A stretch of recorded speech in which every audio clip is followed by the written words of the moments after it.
questions for Jason Dimitri, and before you think about lying, which seems to be your preferred tool of control, avoidance and manipulation, please remember that the below info and accounts can be subpoenaed and proven by witnesses and financial documents. So Jason, you have publicly crowned yourself the king of your new RCW organization, and have gleefully preached from a very high horse that you are courageously taking a stand against 10 years of abuse and corruption, etc. in the ICC. Except there's a big problem with that. You have known of much abuse, and have been complicit in covering it up, and do not hold yourself to the same standard that you hold your own people to, all the while continuing to struggle with your own CR issues. As I'm sure that if Sarah dared to be honest, she could attest to you bringing alcohol into your own home. But you've got even bigger problems than that, because as of today, I advise 2 people to call the law team with their reports of abuse that they say happened under your own roof with a child who was approximately 6 to 7 years old at the time. The child was repeatedly abused by a male ICC member. I will not get into more details than that, mostly because you already know what I am talking about. So the questions I have for you are as follows. Did you help the child get immediate therapy and assistance? Was Lance Underhill also on site and aware of this? Did you call the CPS and law enforcement? Did you report the brother and immediately wham the congregation? And what about the people from San Francisco that have also called to report abuse that you knew about?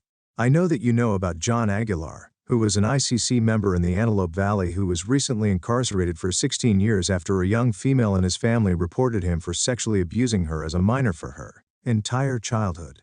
It then came out that John was also abusing several other female family members. Why did you quickly pull in the girl that reported John, and offer to pay for her college, and buy her a new computer to keep her quiet? At any point did you check in with the congregation, or at the least inform members who John was around in the Antelope Valley, and ask if there were any more victims of his?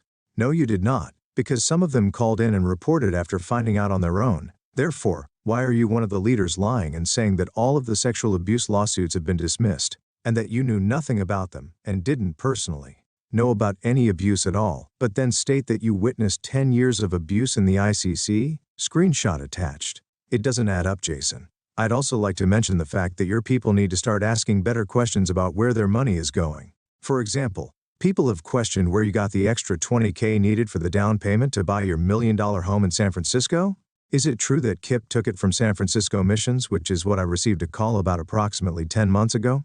Where did you get the additional 20 Malawi and Kwacha and another salary increase from, for your next new home in LA when you move to Los Angeles?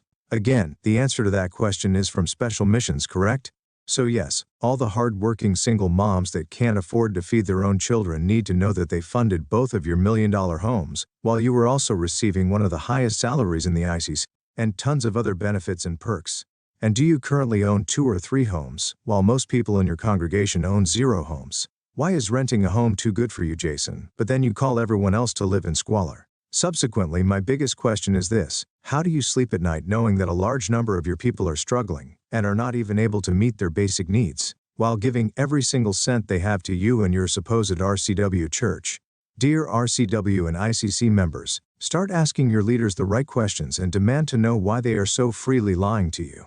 And ask them for the truth about all of the sexual abuse that has been covered up in your organizations. Also demand to see their salaries and all of their parsonage payments, perks and reimbursements, etc. Please stop giving these key leaders your money until you have these answers. Most of the top leaders live in luxury, while you all struggle to survive. The hypocrisy, greed and double standards on their part are pure evil. There is nothing godly or honorable about any of this.